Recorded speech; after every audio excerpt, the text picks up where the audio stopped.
So firstly, I would really like to just thank you for this opportunity to share insights and thoughts regarding a topic that I am deeply passionate about, and that is supporting people who for some reason or another, because there's always lots of reasons, that people who are facing degrees of poverty. I'm not know if I'm allowed to use that word now, but I'm going to. As you know, my name is Amanda Berry, Oldfield. I was Berry, I am Oldfield now. I am married to a wonderful, wonderful man, and I'm actually just a stay-at-home mum of 4 lively young children who definitely keep me grounded. I'm also involved with a dynamic group of people who help govern a local trust called Carelink Community Trust. And the Trust has a long, rich history of supporting families who are facing acute or chronic hardship. And the Trust was born out of our local church, which is called the Feilding Bible Chapel. So today, when I'm coming to talk about poverty, it is in the context of the barriers and lack of accessing appropriate and affordable housing, and how it is affecting the community of people that we are involved with. I just wanted to share a quick quote from William Wilberforce, a man who fought and won for the abolition of slavery in the late 1700s. He said, "You may choose to look the other way, but you can never say again that you did not know." So, we as New Zealanders and people living in around the Manawatu communities are well aware that we are facing crisis levels of inequality, which equates to more and more families, young people and the elderly struggling at a level never seen before. There is an overwhelming amount of evidence-based research to conclude that poverty and the consequences of poverty is destroying and robbing the general well-being of generations of New Zealanders, whose rights for basic needs of food, clothing and shelter is now out of reach. I grew up in the 80s, I know, it's not that long ago, is it? When child poverty was at only 15%. Today, 30 years on, child poverty is at 29%. That is nearly 1 in 3 children growing up without their basic needs being met. And I am here to express the level of poverty we are seeing in our community of Feilding. We know of children who are living in overcrowded, damp houses, resulting in kids being sick and having unacceptable time off school. Children not going to school because they don't have lunch. People who have never had to ask for help before, having to ask for food parcels. We have families who are not able to provide any form of extra activities for their children. We see a high level of dysfunction within relationships that is causing stress and harm to the family unit. So it is safe to say that poverty is more complicated than just looking at the material resources a person may have or have not got. When we think about poverty, inequality and disparity of resources, the lack of housing, be it emergency, transitional or long-term housing solutions would be at the top of the agenda. Everyone from the government agencies to local authorities to community and social agencies are trying to come up with a plan, a solution. All research proves, and I hope common sense should tell us all, that having a home is an anchor to overall health and well-being of an individual, which then concludes that inadequate or inappropriate housing will lead to health issues, the spread of disease, and will negatively impact the mental health and social well-being of the whole entire family. So how and why is accessing affordable and appropriate housing hit such crisis levels?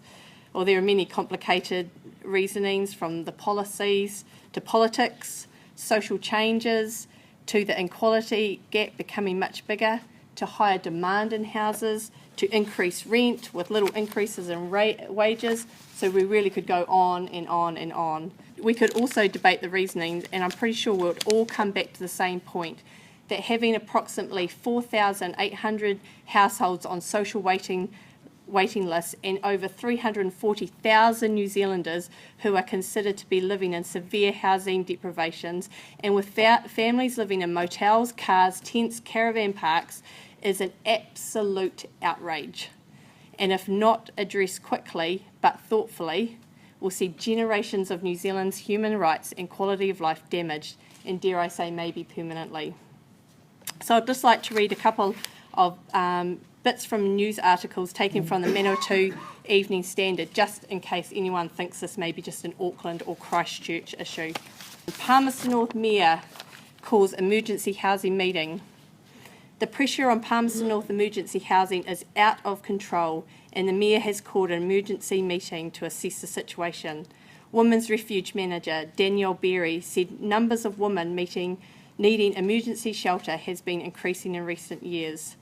I think that we need a whole community approach here.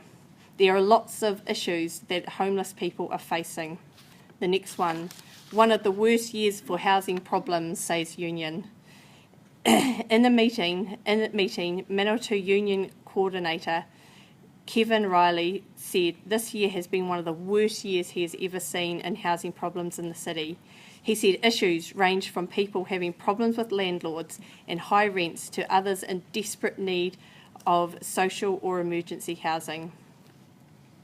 He told staff nationally there was a housing crisis and the situation in Palmerston North was also reaching crisis level. So I believe we need to start again at grassroots level, grassroots community intervention. I believe we need to humanise the faces of the overwhelming statistics.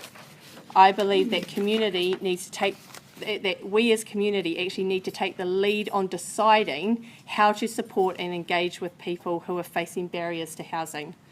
So who are these people in our community who are facing barriers when accessing appropriate housing? Well, after having many conversations with different community agencies, it seems that young people who are transitioning out of the state care or the justice system, both the single mother and her children, but also the single father and his children. We have beneficiaries, people who are living with a mental health issue, men and women who are transitioning out of the justice system, and low-income families. So at this point, I would like to share a personal testimony about how our family was impacted by supporting a person who became homeless very quickly. I was around 7 months pregnant at the time with our fourth child. At the time, we were living in a nice but humble-sized home in your typical Feilding Street. The kids were all in bed, and I was going about my normal end of the day tidy up. There was a knock at the front door. I opened the door, and standing there with tears streaming down her face was a woman that I will call Susie, and her 5-month-old grandson. The words went like this: "I have nowhere else to go." And my response was, "Well, come in." Let me fill you in on a few of the missing pieces in the story. Susie, in her late 40s, and her grandson lived down the road from us. We had met her and her grandkids through church. The place Susie and her grandson called home could be described like this: at least 3 generations of family living there, very overcrowded conditions, a house that would not meet the warrant of fitness standard of living for housing. It was obvious that drugs and alcohol were a very important part of life if you lived there. There were fractured relationships that caused tension that resulted in violent behaviour. And in the midst of all this chaos, a number of children under the age of 10 called this place home. Susie freely admitted a problem with addiction and found that living on a benefit was difficult. So when she looked at me, broken, and in crisis, with nowhere else to go, I knew that she actually truly did not have anywhere else to go. What unfolded after this initial encounter has made me question, well, what is the most appropriate, the most effective, and with the best client outcome or best person outcome when developing emergency and social housing solutions? So back to Susie and her grandson. With the immediate housing crisis solved, next is what I believe are the important key aspects for alleviating poverty of any form, and it is providing the wraparound service. I guess it's a bit of a cliche, the wraparound service, but I do believe it's really important. There was now an opportunity for Susie to take a deep breath, to stop, to look at what is happening, how it is happening, well, what's working, what isn't working, and then to plan out her next step. We together sat and we talked about how she got here. It was a time of organic self-reflection, assessment, planning, and then implementing that plan to reach her end goal, which was to find a safe place to live. So during this process, my husband, kids and myself became her community support team. We supplied the housing, we listened, we talked stuff through, we advocated on her behalf or with her, we supplied the telephone and the computer for her to start researching her options. We helped her with transport when she needed it, and we prayed with her. And as this process unfolded, you could see the change in the way that she viewed life and how she spoke about her life, and even the way she parented her grandson. She started to dream again and to make some goals. All of this unpacking of life, planning and decision making was all done at a community level approach. There was no timetable as such, no meetings, just supported community care. So after this experience, I wanted to explore how a model of emergency and social housing with deliberate and intense community wraparound service could be multiplied out into the community setting. The vision of Carelink Community Trust is seen in two parts. The first is to provide emergency housing, so that is housing that is when someone cannot access any form of housing, and a person would stay there between 24 hours to 30 days.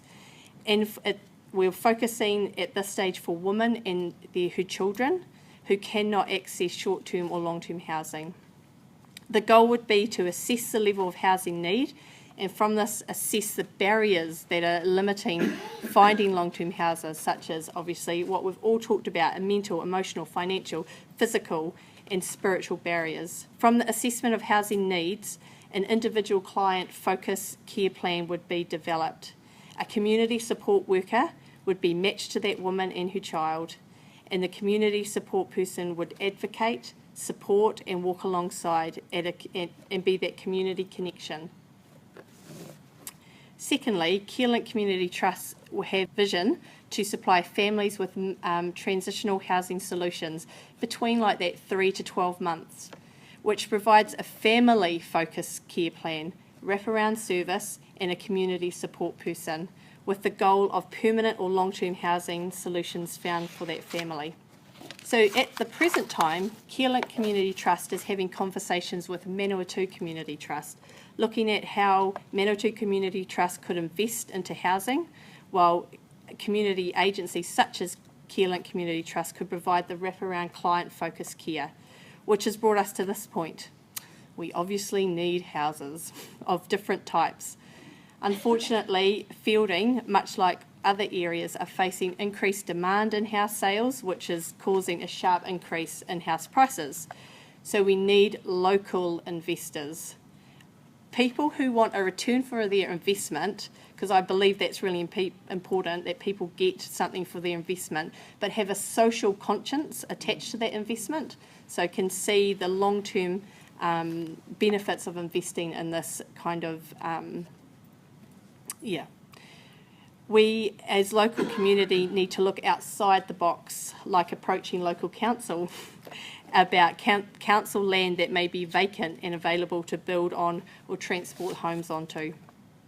So in summary, I envision social housing empowering families and individuals to live independently but well supported, to provide and encourage healthy community engagement, bearing in mind that the access to key locations such as schools, libraries, supermarkets, churches, kindergartens and healthcare centres is critical. I also envision emergency housing located central to the township with a more direct and intensive wraparound service provided. So we need to acknowledge that when a person is living in acute or chronic poverty or experiencing a level of crisis, it can be paralysing. Having to make positive choices and even deciding the next step can be overwhelming. I believe that a person needs space and time to refocus, to feel supported, safe, and given the opportunity to work through the challenges and barriers that are paralysing them. This is where I believe, as a community, we have the opportunity to provide the housing, then the wraparound service, and support that will ultimately empower change in a person and their circumstances. I just want to leave you with two quotes. The first from Nelson Mandela. It goes like this: "Do not look the other way. Do not hesitate. Recognise that the world is hungry for action, not words. Act with courage and vision." And the second is from the Bible. It's from Isaiah 1:17, and it goes like this: "Learn to do right, seek justice, relieve the oppressed and correct the oppressor, defend the fatherless and plead for the widow." Thank you.